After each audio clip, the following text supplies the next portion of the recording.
Hi sir, my name is Vaishnavi Gaikwad and I'm an FYBSc student.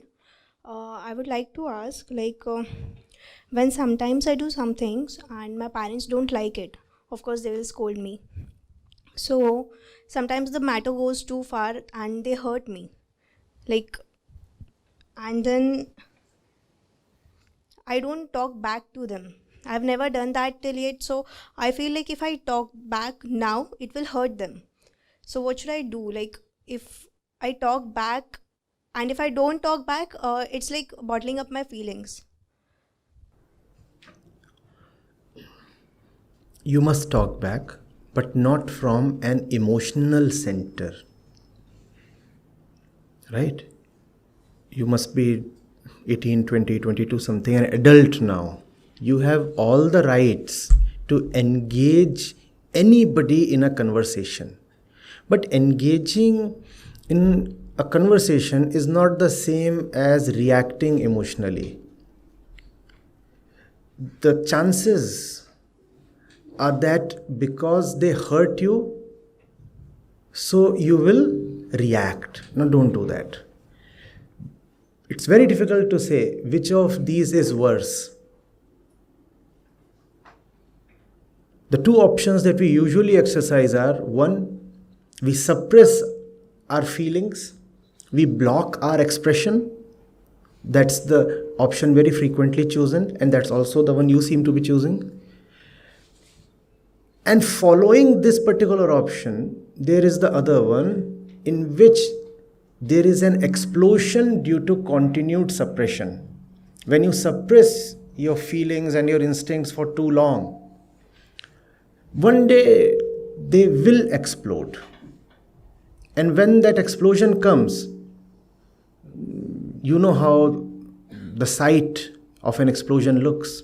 You only have debris all around. Things shattered and scattered.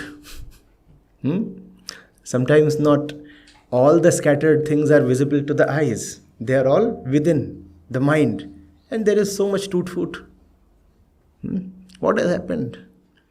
Look at the faces, and you can know just by looking at the faces of the members of the family. There has been a civil war just an hour back. So, we all must, you all must rather, as young people, learn to engage your parents and your seniors and your teachers, right? In India, somehow, the culture has been of authority and silence. Authority from the senior side and silence from the junior side. And the direct blowback has been that a lot of the current generation is now becoming extremely disrespectful and disregardful, precisely because they have not been engaged, instead being asked to just shut up. And you cannot have a person shut up till eternity. So now you have people look at the kind of manners and the etiquette that they display. And then the parents are horrified. So are the teachers. The kids of this generation, they just know no respect. Look at how they misbehave with their elders. But then it was the responsibility of the elders to teach their kids or their students where behavior must come from. Not how they should behave, but from where they should behave. So I started my response by saying that you should not behave from your reactive emotional center. If you feel strongly like bursting out in a particular moment, that is just not the moment to open your mouth. Withdraw. Equally, you cannot stay withdrawn forever. So when you know that it's the right time, then speak up. At a time and place of your choice, respond. That's what they say in the military. When somebody attacks you, obviously he would be attacking you at a time and at a place where you are weak. That is not the time to engage the enemy. Of course, I am not saying that parents or teachers are enemies. Just, raising a very broad and loose analogy. So you do not just react then and there, though you'll be feeling very angry, right? And an army truck was going and it has been ambushed. But hey, this is not the point to engage them. Engage them as little as possible and just save your response for a better time. Because at that moment you will be afraid, you will be angry, you will be hurt from your feeling of being offended. Very hurtful words will arise. And the mind is a strange thing. It remembers all the nonsense. 2 hours of a hurtful conversation will be remembered over 2 decades of a relationship. That's how the ego operates. 2 decades of mother-daughter relationship, the ego will choose to just keep aside. And it will repeat to itself those 2 hours, not even 2 hours, it does not last that long usually. 20 minutes. Those 20 minutes of bombardment. And every single word, hurt, abuse will be not only remembered but magnified. Your mother said something in 2 words. The memory will remember it as 2 sentences. Even casual glances will be remembered as weapons in sarcasm. She was not just looking at me. She was using her eyes as weapons. There was so much sarcasm and taunt in the way she glanced at me. And that's all the work of the ego, right? So do engage your parents. Figure out what is really happening and then talk to them. It's an art. It's an art. When you read the old wisdom stories belonging to the sages or the gurus or the Buddha, often you come across something very curious. The student comes up and asks a question, and the teacher does not respond at all. Sometimes the teacher responds after an entire year. He waits for the right conditions to develop. He knows that any explanation at this moment will be futile. And then after 1 year he says, now this is the answer to the question you had then asked. The teacher is hardly ever seen in a hurry to provide explanations, because if you are a real teacher, a teacher of life, it is not your job merely to give explanations. You want to take the student to a solution, not merely explain it, but actually solve it. And that requires the right time and the right conditions. The student must be ready to listen. If the listening is closed, what's the point in speaking so much? And when 2 people are engaged in heated arguments, a de facto quarreling, believe me, neither of them is listening. And if that fellow is not listening, why are you speaking so much to him? You are speaking so much. You are speaking beyond what is needed to be spoken. And not a word is reaching that fellow. And even if something is reaching that fellow, his receptors are totally distorting it. Because he's receiving it through his internal filters. And the memory is selectively magnifying and selectively deleting the chosen parts. Some part is blown up and some part is chosen not to be remembered at all. I'll give you an example. I would have spoken here like for 15-20 minutes now.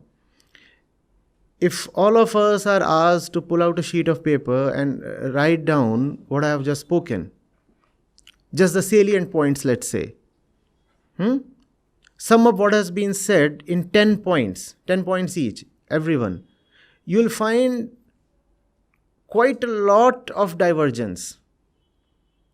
Your 10 points will be at a significant variance from what she writes or from what he writes.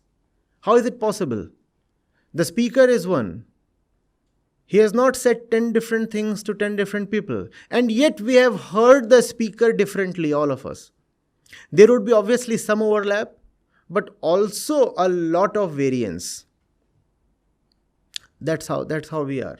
So wait for the other person to be in the right frame of mind before you can say something.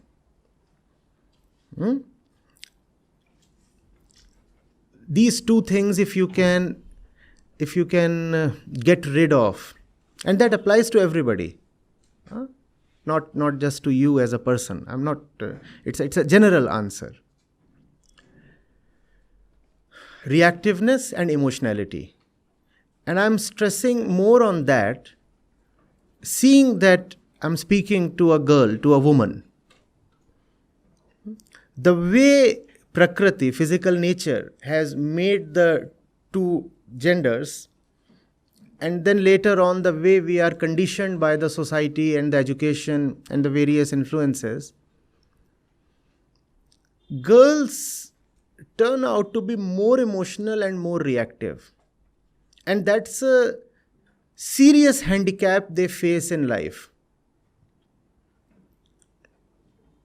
The problem that I face when I address this issue is that many women take their emotionality as their strength, whereas it is not.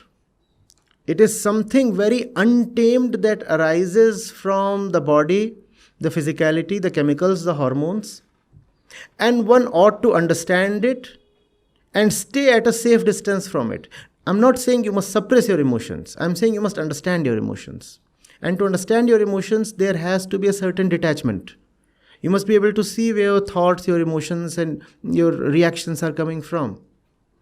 If you'll not be able to see that, in spite of all the liberalism and all feminism, life can still be very hard on one particular gender. Unfortunately, we have come far from days of open and socially accepted oppression. But still, the scales are not even. They are tilted in favor of one gender and against one particular gender. I do not want girls to suffer. And the one who causes them to suffer is both outside of them and inside them.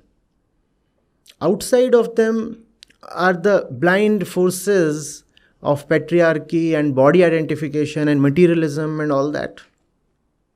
And inside of the woman, the forces of her physicality, they are the ones that cause her to suffer. Those forces are present within men as well. When I'll speak to men, I address that. But right now, since I'm speaking to a woman, it becomes very important. Do not locate your enemy just outside of yourself. Probably a bigger enemy is lurking within. And that enemy is your own emotions, your own tendency to quickly react. And a lot of that has to do with insecurity as well. because we do not educate and raise our girls well and wisely enough. So they are left feeling helpless, powerless, and therefore insecure. And when you are insecure, then you will be even more emotional and even aggressive. When you are afraid within, then you become violent in many ways, explicit and implicit. Do not let all that happen to you.